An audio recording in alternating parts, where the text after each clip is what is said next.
I used to think ignoring screams was a kind of survival skill. Tonight I know better.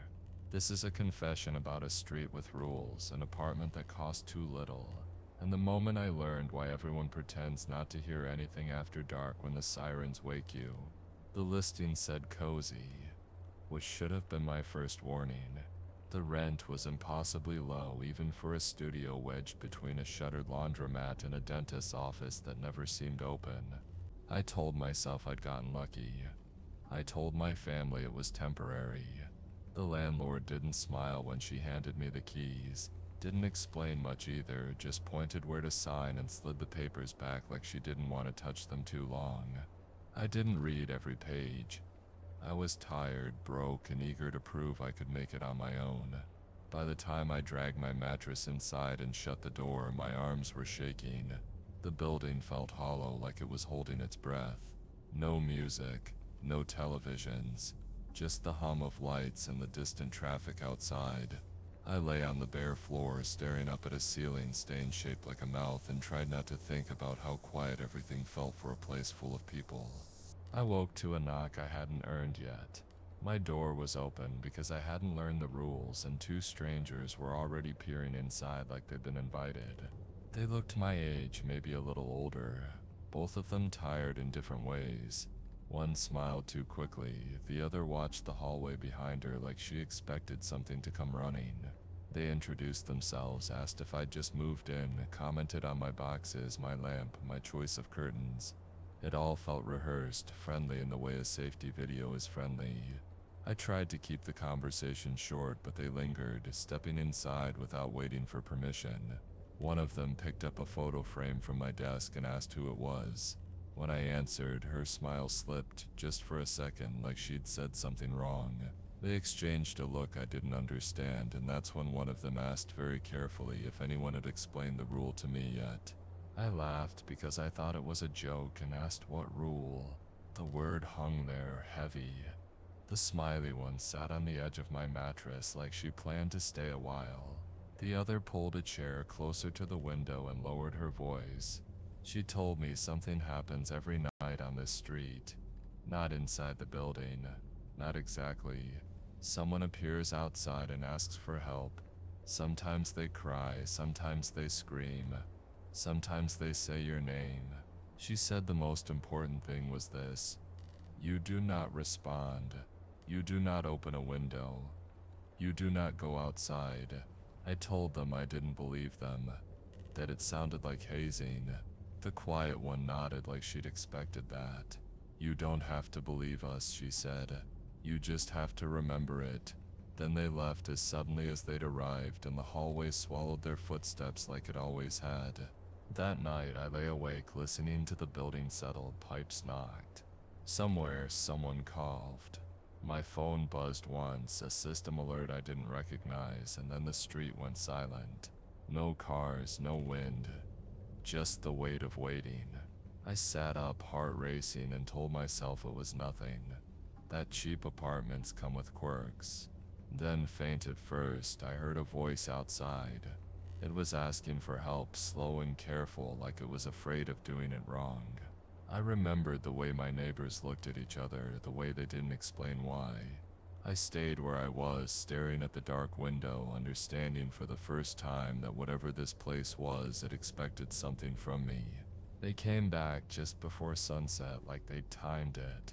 I was sitting on the floor eating cold noodles out of the container when someone knocked twice and then once more, softer. When I opened the door, there were 4 of them this time, standing too close together for comfort. We figured you'd want the full version, the woman from earlier said, trying to sound casual. She introduced everyone in quick succession, names slipping past me because I was distracted by how all of them kept glancing down the hallway.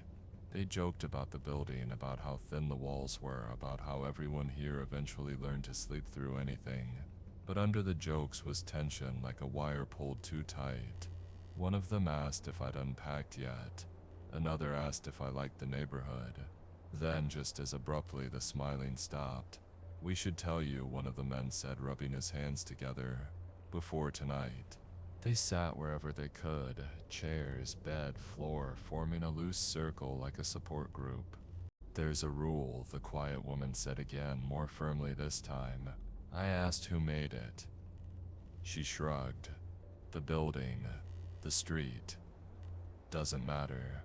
They talked over each other after that, filling the air with half explanations. Someone appears outside every night. Always alone. Sometimes they're hurt. Sometimes they look fine. They'll ask for help like they mean it. Like they expect you to answer. You can look, the smiling woman said. That's allowed. Then her smile faded. You just can't respond. Not verbally. Not physically. Not even by turning on a light. I asked what happens if you do. No one answered right away. One of them laughed nervously and said, "Nobody knows for sure," which told me everything I needed to know. That's when they started arguing about why the rule existed, like they'd done it 100 times before. One guy insisted it was some kind of psychological experiment, that we were being monitored to see who would break first. He pointed at the smoke detector and said it wasn't a detector at all. The woman beside him rolled her eyes and said that was ridiculous, that it was obviously a curse, something tied to the land, older than the buildings. Another neighbor said it was punishment, plain and simple, that the street fed on guilt and fear and rewarded obedience. The quiet woman didn't agree with any of them. She said it didn't matter why. The outcome's the same, she told me. You help and you disappear. Or worse. I asked how she knew. Her jaw tightened, because someone already tried. They stood to leave as the sky darkened, urgency creeping back into their movements.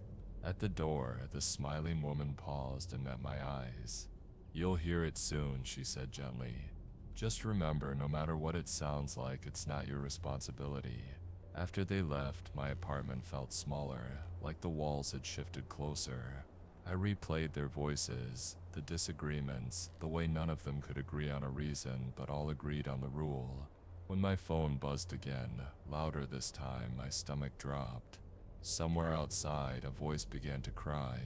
The alert hit my phone at exactly 12:17 a.m., loud enough to make me gasp. It wasn't a text, not quite an alarm either, just a sharp, authoritative tone that felt like it came from inside my skull. A second later, I heard it echo through the building, then the street, hundreds of identical sounds overlapping until they cut out all at once. The silence that followed was immediate and absolute. No cars passed, no insects chirped. Even the hum of the lights in my apartment seemed to fade. I stood there in the dark, phone clutched in my hand, heart thudding so hard it made my ears ring. Then faintly, I heard a voice.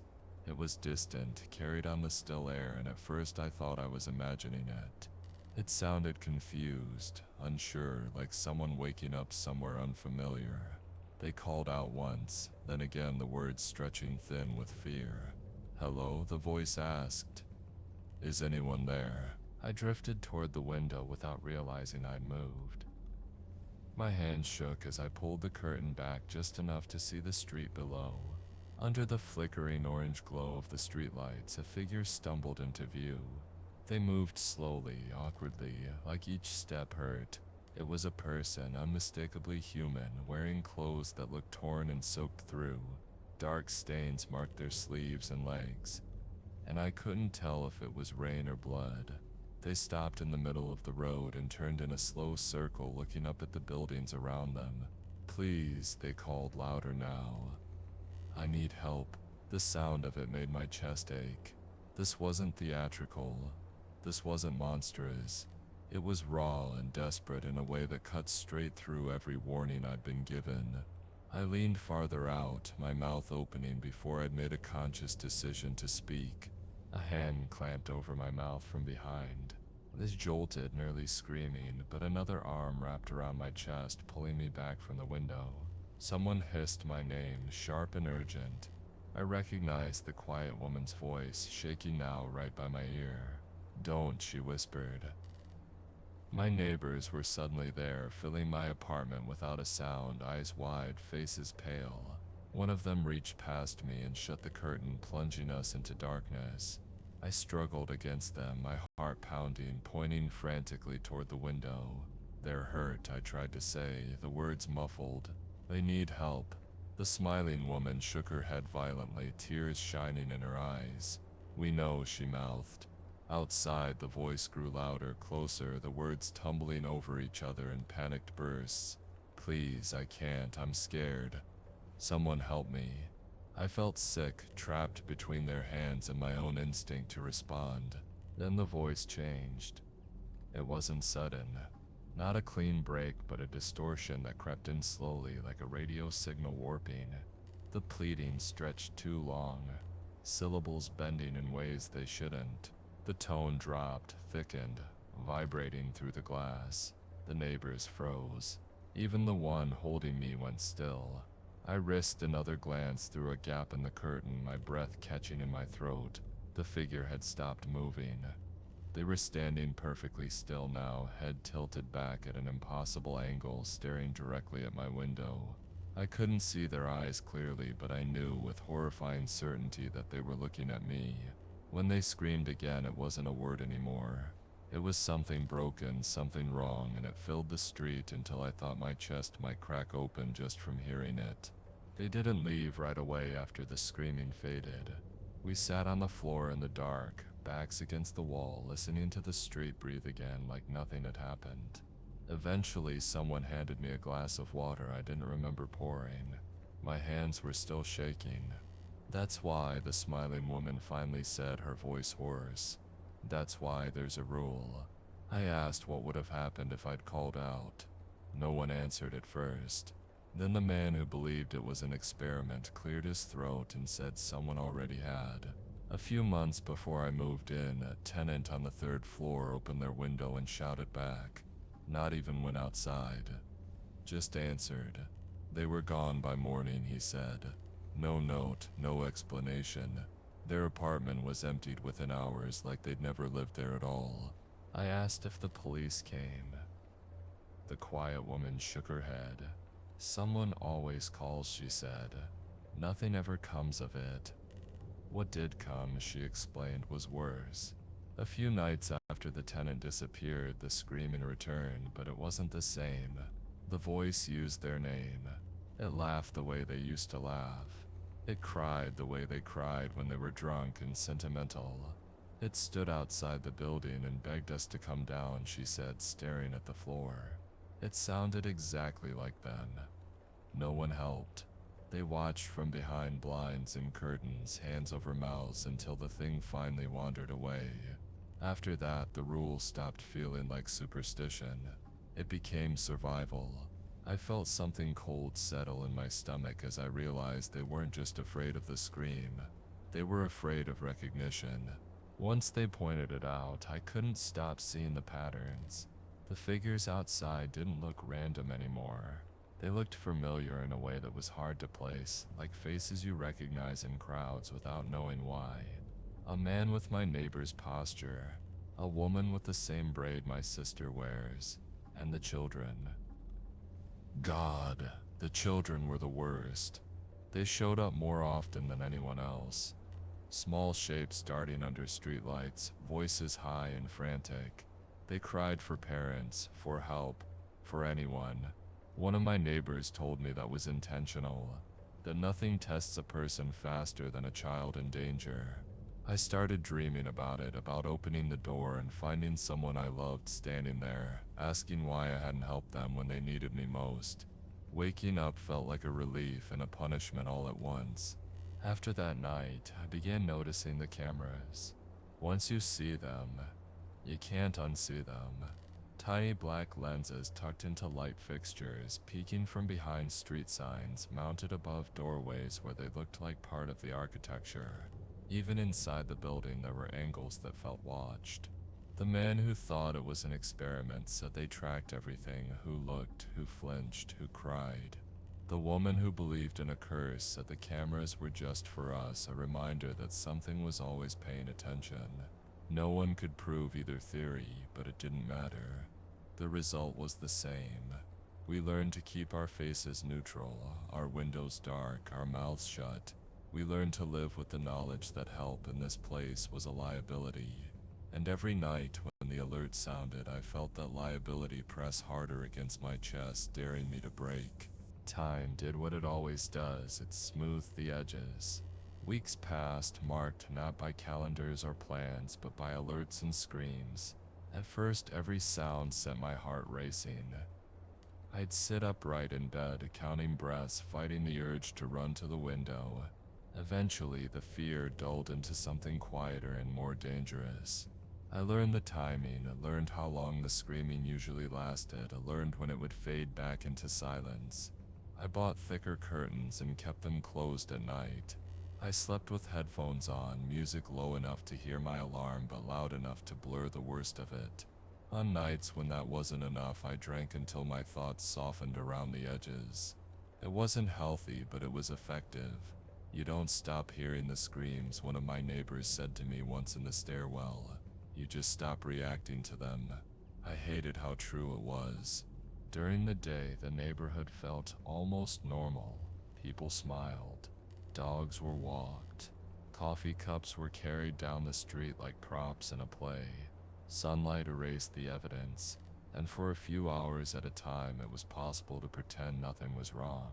I found myself laughing with my neighbors, complaining about rent, sharing takeout on the steps.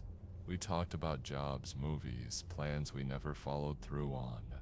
The screams became something we didn't mention, a shared understanding we all circled around but never named.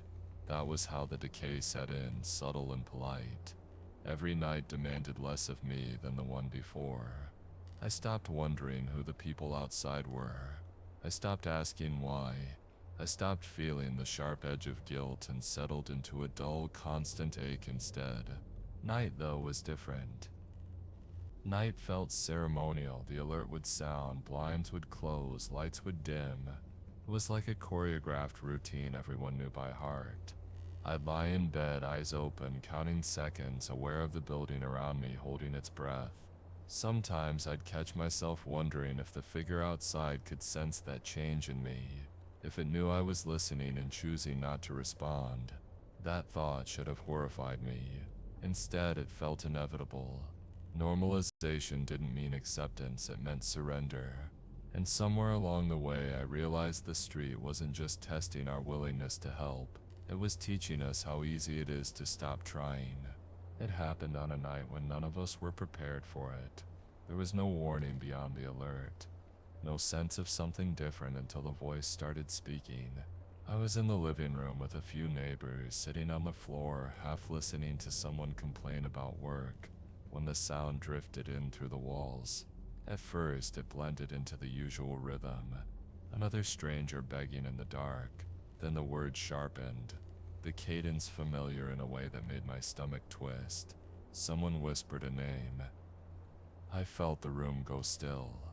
The voice outside laughed softly, exactly the way my friend Evan used to laugh when he was nervous, breath hitching at the end like he was afraid of being heard. Evan had lived in the building before me. He'd been gone for months. The voice said things only he knew, shared memories, inside jokes, details that made my skin prickle. It wasn't just convincing, it was perfect. We crowded near the window, frozen, listening.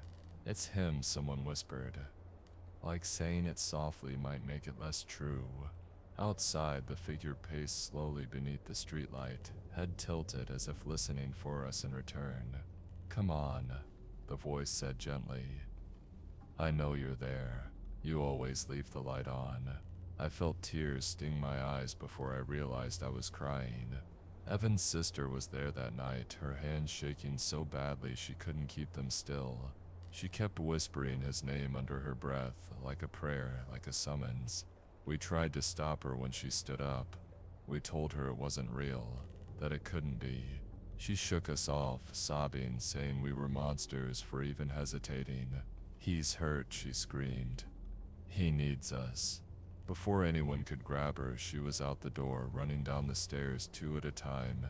The street exploded in emotion the moment she crossed the threshold. Red lights flooded the windows, harsh and blinding. Sirens wailed, layered and deafening, drowning out everything else. I ran to the window despite myself, heart pounding, and saw unmarked vehicles screech to a stop at the ends of the street, cutting off every exit. People poured out of them in dark uniforms, faces hidden, movements efficient and rehearsed. Avon's sister reached the figure just as it turned toward her, arms opening like it was going to embrace her. I couldn't hear what was said over the sirens, but I saw her hesitate, saw something in her posture collapse. Hands grabbed her from behind, pulling her away, restraining her as she kicked and screamed his name. The figure outside went still, head snapping toward the vehicles, and then it began to scream too, a sound so raw it made me gag. It was over in less than a minute. The vehicles were gone almost as fast as they'd arrived, taking Evan's sister with them. The street fell quiet again. Red lights fading like they'd never been there at all. The figure was gone too, vanished without a trace. We stood there in stunned silence, the reality settling in slowly, painfully. No one spoke. No one cried. We all knew what we'd just witnessed. Helping didn't save you. Recognizing them didn't save you. Love didn't save you. That was the night the rule stopped feeling like something imposed on us and started feeling like a verdict. And for the first time since I'd moved in, I understood that the street wasn't just watching us learn. It was waiting to see who would fail. I left 2 weeks later, in the middle of the afternoon when the street looked its most harmless. Sunlight spilled across the pavement and someone was watering plants by the curb like it was any other neighborhood. I didn't say goodbye. I packed what I could fit in my car and told myself I was being smart, that staying any longer would have broken me completely. I moved back into my childhood home, into a room that still smelled faintly like dust and old books, and let my family believe I was just burned out, just unlucky. I avoided mirrors at first because every time I looked at myself I half expected to see the red wash of sirens reflected back. At night, when everything was quiet, the silence felt wrong, too empty, like a held note that never resolved. I kept waiting for the alert that never came. I tried to erase that place from my life. I blocked every number connected to the building, deleted messages without reading them, shoved memories down whenever they surfaced. I went back to old routines, met up with people I hadn't seen in years, laughed at things that didn't matter. During the day, it almost worked. I could convince myself that it was over, that whatever experiment or curse or punishment existed there had no reach beyond those few streets. But sleep betrayed me. In my dreams, I was back in that apartment, standing at the window. Sometimes the voice outside belonged to someone I knew. Sometimes it was my own. I'd wake up soaked in sweat, heart racing, my mouth open like I'd been about to call out. Even awake, I started imagining sounds that weren't there, phantom cries carried on the wind, my mind filling in the gaps out of habit. The guilt crept in slowly, settling into me like a second spine. It wasn't just guilt for leaving. It was guilt for staying as long as I did, for learning the routine, for adapting. I thought about Evan's sister, about the way she ran without hesitation, and I hated myself for judging her even for a second. I told myself I would have done the same, that love would have pushed me out the door too, but deep down I wasn't sure. I had followed the rule. I had survived, and that survival felt like complicity. Every night I didn't hear the screams, I wondered who was hearing them instead. Whether the street needed new witnesses now that I was gone. Eventually, the relief I'd expected never came. There was no clean break, no moment where I could say it was finished. The fear dulled, but the weight remained, pressing down on me in quiet moments. I stopped talking about the future because it felt dishonest. I stopped answering unknown calls. Part of me was afraid it would be someone from the building telling me I was needed back there, that something had gone wrong without me. Another part of me feared it would be someone begging for help, proving that distance didn't absolve me of anything. I had escaped the street, but the street hadn't let go of me.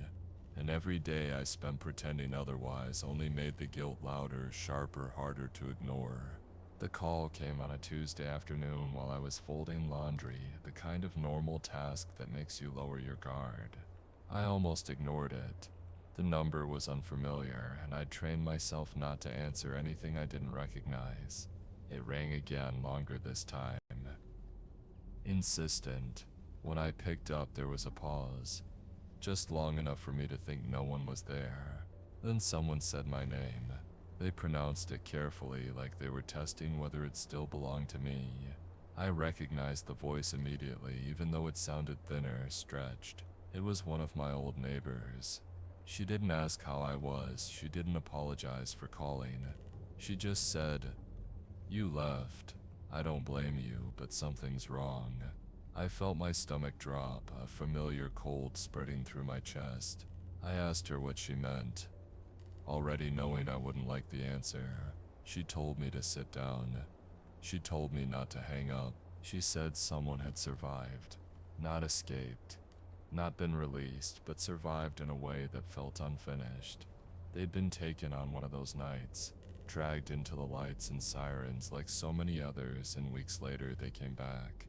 Not outside, not screaming in the street, but inside the building, returned quietly under supervision.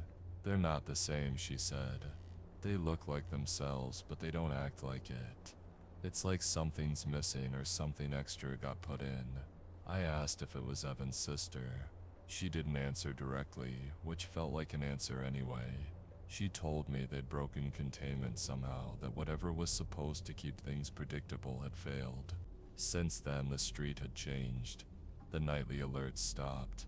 The screams stopped. For a moment, people thought it was over, that the rule had finally run its course. But the silence wasn't relief. It was anticipation. That was when she told me about the new sound. It didn't come every night. It didn't follow a schedule. Sometimes it was a knock, slow and deliberate, moving from door to door.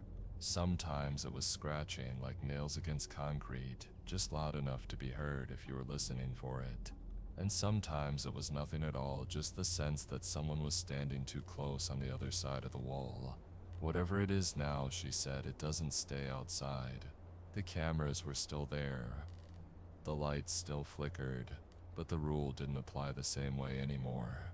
People were arguing again, theories resurfacing, panic creeping back in. Some thought the experiment had moved to a new phase. Others thought the punishment had escalated. A few believed the street was angry at being ignored for so long. No one agreed, but everyone felt it. Something had shifted, and it was looking inward. She asked me to come back. Not directly, not with desperation, but with a tired kind of hope that hurt more than panic would have.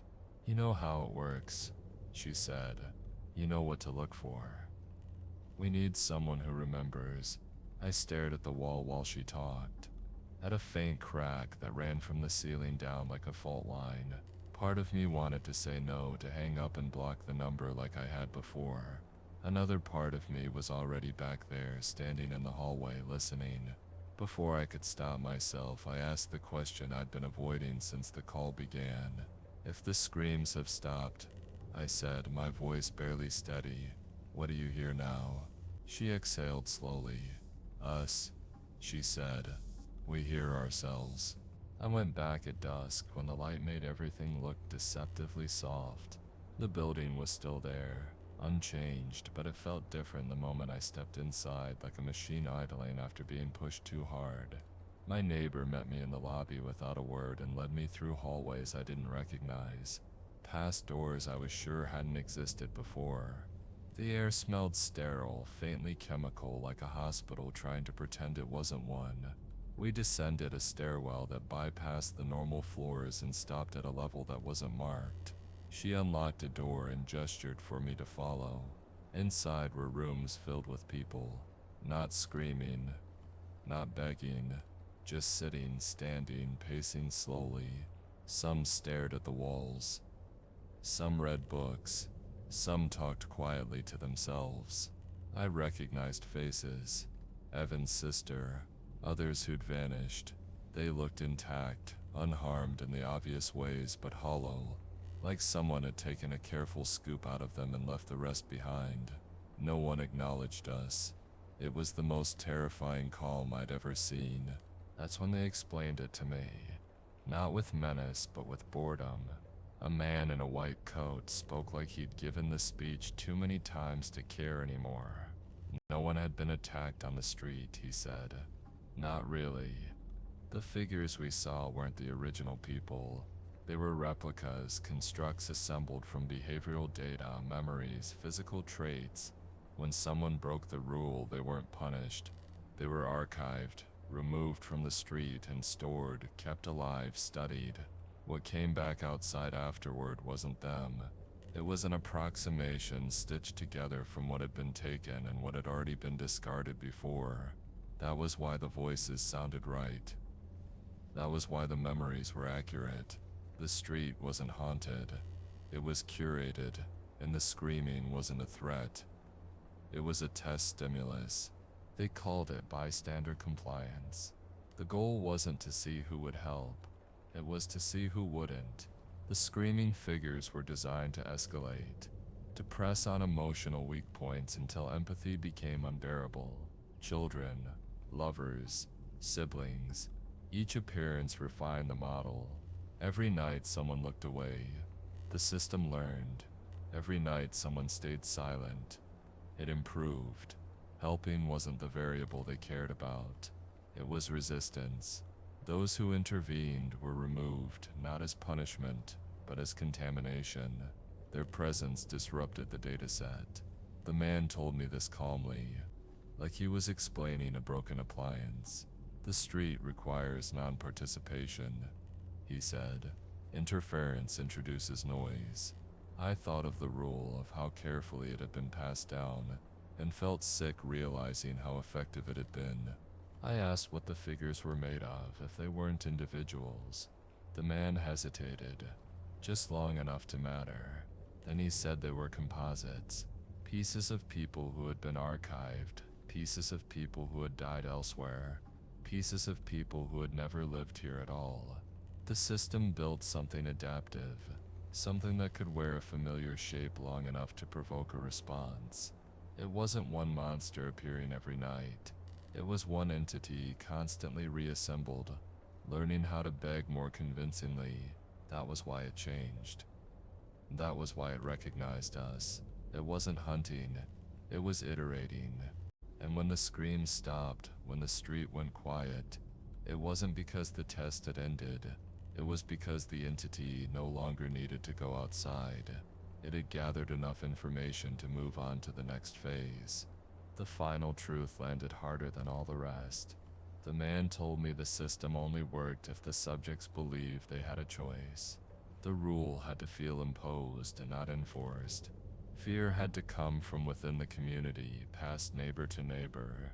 That was why they'd never stopped anyone from leaving. That was why I'd been allowed to escape. They needed people who complied willingly, who internalized the rule and carried it with them. That was the success condition. Not obedience under threat, but obedience as instinct. I thought of my headphones, my curtains, the way I'd learned to look away. I thought of how quickly I'd blocked the numbers, how relieved I'd felt when the screams stopped haunting my nights. Helping wasn't punished. It was irrelevant. What mattered was that we learned not to help at all. That was that we learned not to help at all. And standing there, surrounded by the quiet survivors of a street designed to erase empathy, I realized the experiment hadn't failed. It had worked perfectly. They told us it was over like that. Should have been enough. Papers were signed. Doors were unlocked. People were escorted back up to the surface in small groups, blinking like they'd forgotten how daylight worked. Some cried. Some laughed too loudly. Evan's sister walked past me without looking, her face smooth and distant, as if the worst thing that had happened to her was a bad dream she couldn't quite recall. No one explained what would happen to the building now or the street. We weren't warned not to talk. We weren't threatened. The man in the white coat just said, "You're free to go," and meant it in the narrowest way possible. As people filtered toward the exit, Relief buzzed through the room, contagious and fragile. I felt it too, a lightness I didn't trust. I should have followed them. I should have left while the doors were open and the lights were on. Instead, I hesitated, distracted by a sound that didn't fit the moment. It was faint, almost polite. A soft knock, muffled by distance. I turned away from the exit and followed it down a side corridor no one else seemed to notice. The air grew colder the farther I went, the walls closing in until I reached a single door at the end of the hall. It didn't match the others. No window, no handle, just a small speaker embedded near the center. The knocking stopped when I approached, replaced by breathing. Then a voice, low and careful, as if it were afraid of being overheard. It said my name, not shouted, not screamed, just spoken with the exact cadence I used to hear when someone wanted my attention without startling me. My chest tightened. I told myself it was another construct, another test, another layer of the same system. But the voice knew things it shouldn't have. It mentioned moments I'd never shared, thoughts I'd never said aloud. It thanked me for coming back. It asked if I could help it get out. I stood there longer than I want to admit, my hand hovering inches from the door. The voice didn't rush me. It didn't beg, not the way the others had. It spoke softly, patiently, like it understood the rule better than I ever had. It said it had been waiting a long time. It said it was tired of being quiet. Somewhere behind me I heard footsteps. The last of the survivors leaving, the sound echoing until it disappeared completely. I was alone in that corridor, the choice heavy and intimate. I thought about everything the street had taught me.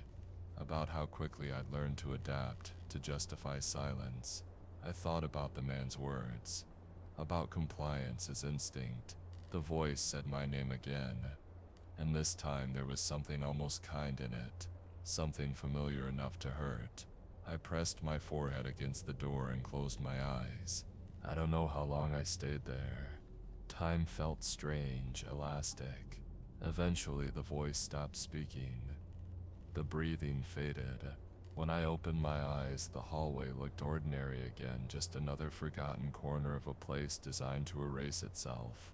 I walked back the way I'd come, past empty rooms and open doors, and stepped outside into the evening air. The sky was streaked with orange and purple, the kind of sunset people take pictures of. Cars passed, someone laughed in the distance. Life continued, uncomplicated and loud. As I drove away, I didn't look back. I told myself that was strength, that was learning. But some nights when everything is quiet, I wonder if the test really ended there in that hallway, or if the final choice was whether I would finally help or prove one last time that I'd learned exactly what they wanted me to learn.